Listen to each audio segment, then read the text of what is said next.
Graça e paz, querido jovem. Nosso terceiro personagem é um homem digno de ser examinado. Sua atitude em sua época vai completamente na contramão do que vemos nos dias atuais. Certamente ele passou com êxito pela escola dos heróis da fé e, com o diploma em mãos, ousou viver na prática o propósito de sua vida. Ele ousou viver por uma causa maior. Talvez em sua vida até caberia uma música de fundo, aquela do cantor Kleber Lucas, que tem uma frase magistral: "E a vida que eu vou viver agora é para um motivo bem maior que eu." Este personagem expõe uma crise que todos nós passamos. Alguns ficam nela pelo resto da vida e outros superam e seguem em frente. Que crise seria esta? A crise da bênção. Ué, desde quando bênção é crise?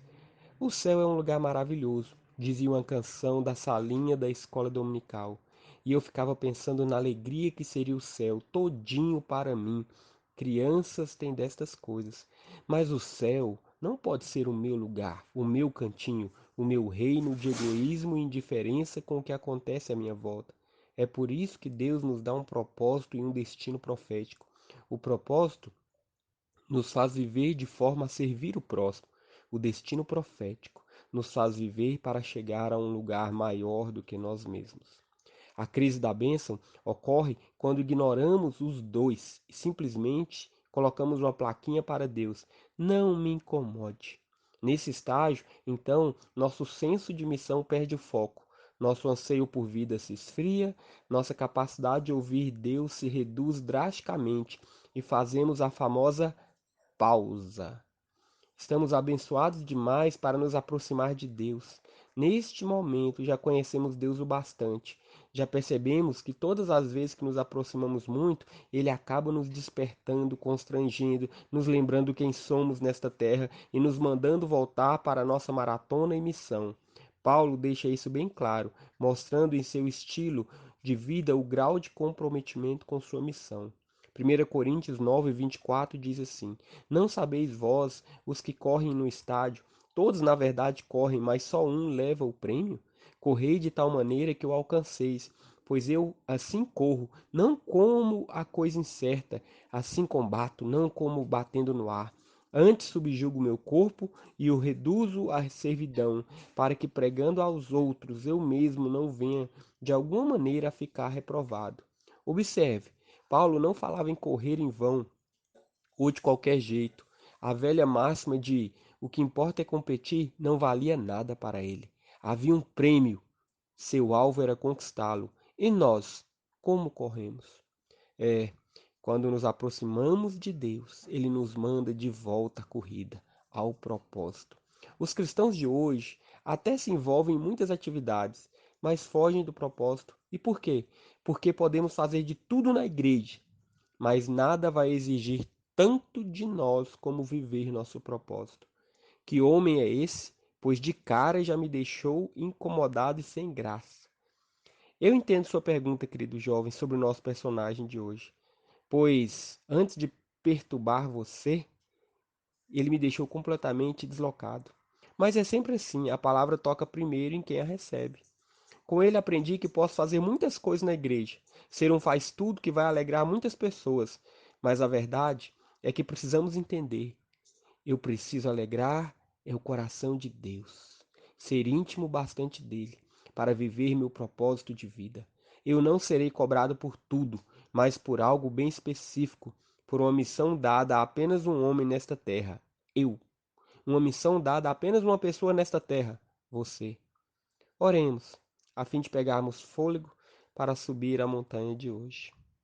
Senhor Jesus, neste momento eu me coloco em oração, pedindo graça para compreendermos a reflexão sobre o nosso terceiro gigante. Qual o segredo por trás deste homem? Desde já eu peço que o Senhor fale ao coração de cada um que vai estar ouvindo esse áudio e que o teu nome seja engrandecido. Muito obrigado, em nome de Jesus. Amém. Esther nos mostrou a importância de agir à altura do lugar em que estamos. Daniel nos deixou claro que devemos governar nosso cotidiano. O personagem de hoje irá quebrar um paradigma e estabelecer uma complexidade. A frase abaixo se encaixa perfeitamente em sua vida. Deus nos dá posições altas para descermos aos lugares baixos. Qual o nome do nosso terceiro personagem? Neemias, o construtor de muros. Vamos à palavra? Neemias 1, 2 e 4. Que veio Anani, um dos meus irmãos, ele e alguns de Judá, e perguntei pelos judeus que escaparam e que restaram do cativeiro e acerca de Jerusalém. E disseram-me, os restantes que ficaram do cativeiro lá na província estão em grande miséria e desespero, e o muro de Jerusalém fendido e suas portas queimadas a fogo. E sucedeu que, ouvindo eu estas palavras, assentei-me e chorei, e lamentei por alguns dias, e estive jejuando e orando perante o Deus dos céus. Neemias estava numa posição alta, era copeiro e o rei o tinha em grande estima. Ele estava no ponto exato onde milhões de cristãos param e ficam até morrer. Que ponto é este? O ponto do piloto automático. Quando chegamos neste lugar, já temos certo conhecimento bíblico, Jesus já nos limpou dos ditos pecadões, principalmente aqueles de língua, imoralidade, vícios que chocam a sociedade e nossa igreja. Fazemos bem os rituais cerimoniais e nos comportamos de forma elogiável no culto. Talvez até estejamos envolvidos em alguma ou algumas obras da igreja, mas este piloto automático tem um problema sério. Falta-lhe coração, falta-lhe vida, falta-lhe perceber o próximo, falta-lhe disposição para se esvaziar, falta-lhe ouvir de forma apaixonada a voz do Espírito Santo e agir debaixo dessa voz.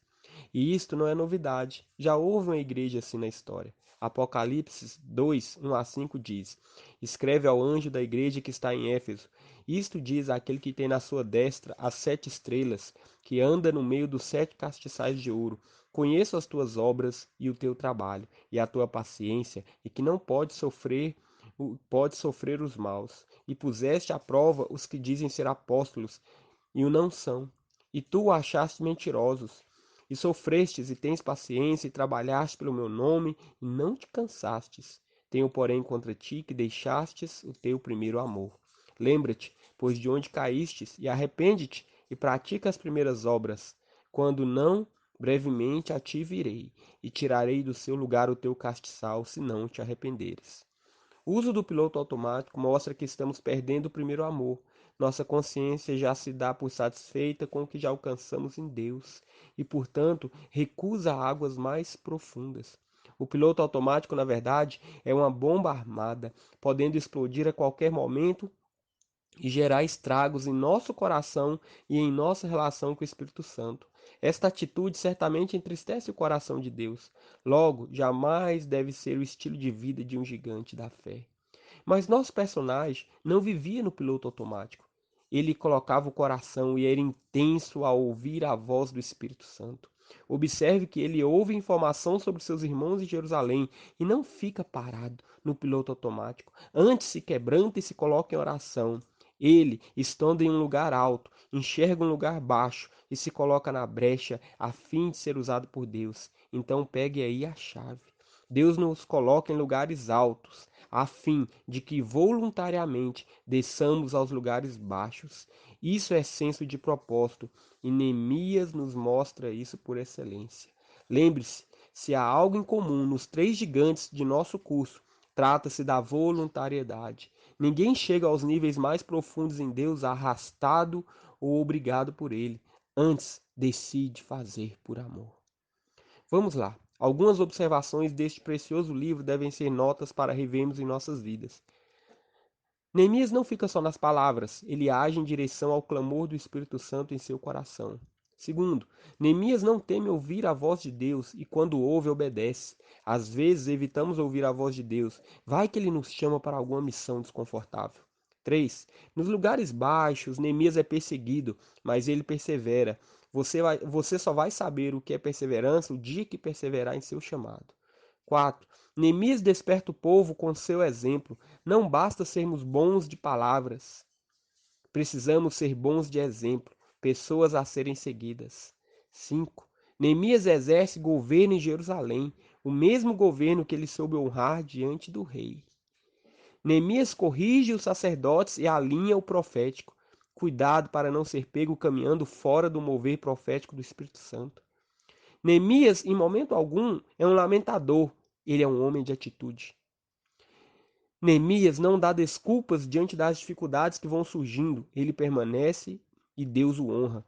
Permanecer é outro grande segredo dos três gigantes. Precisamos de outros Neemias hoje em dia. Ainda existem muitos, muito por construir na Igreja de Cristo. Neemias era um homem a ser copiado. A palavra de Deus diz em 1 Coríntios 11:1: Sede meus imitadores, como também eu sou de Cristo. E aí, você teria coragem de dizer isso para alguém?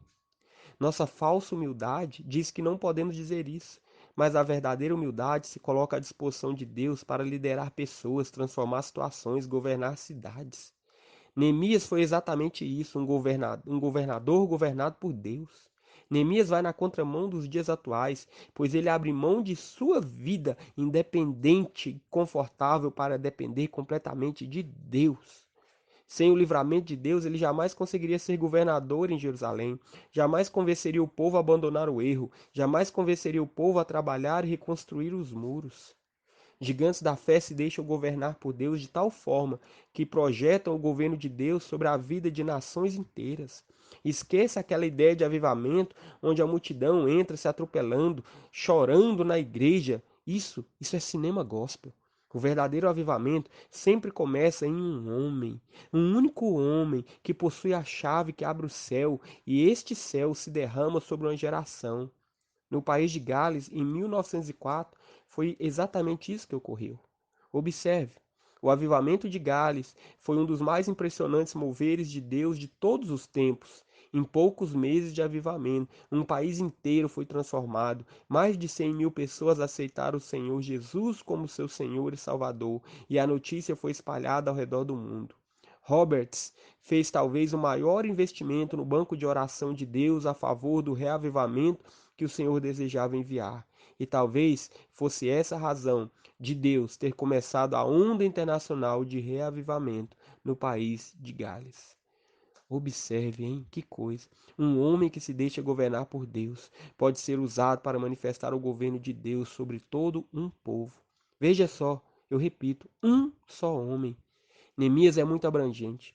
Não iremos falar de todos os seus aspectos neste curso. Senão, o curso não acaba, né? Neemias merece um curso inteiro. Quem sabe outra hora. Queremos apenas despertar você para orar e agir. Oração é isso, não é? Orar e ação. A oração verdadeira nos leva muito além de frases de efeito. Ela nos desperta para agirmos em direção aos lugares baixos, levando o toque do Espírito Santo àqueles que estão oprimidos. A libertação de um povo não começa em um estádio cheio, mas no coração de um só homem, e daí para milhares. É o velho e bom princípio de José. Um para milhares. Deus está te abençoando? Em contrapartida, devolva a ele o princípio de José. Mas para concluir, destaco algo. Neemias constrói o muro em tempo recorde. Acabou-se, pois, o muro aos 25 dias do mês de Elu, em 52 dias. Reflita um pouco. Será que podemos interferir no relógio de Deus para nós, adiantando ou atrasando? Que pergunta difícil, hein? Tema para outro curso, quem sabe outras primaveras. Mas por hora é isso. Esses três gigantes me fizeram pensar sobre o impacto de minhas atitudes ou de minhas omissões sobre a minha geração. Mas vamos às nossas perguntas. Primeira pergunta: Neemias te constrangeu? Por quê? Segunda: o que está por trás do piloto automático? Terceira: por que nos contentamos com tão pouco de Deus? Quarta: diga aí dois pontos chaves de Neemias que tocaram seu coração. E a quinta: qual a relação de nossa vida de oração com nossas omissões? Para terminar, receba o nosso agradecimento por sua dedicação e determinação. Plante as sementes que pegou aqui no curso. Nossa oração é para que Deus as faça multiplicar em seu coração. Três gigantes foi bom? Foi só o aquecimento para Jonas. Jonas, um náufrago cheio de opiniões. Abraço do Giló a todos. Amém.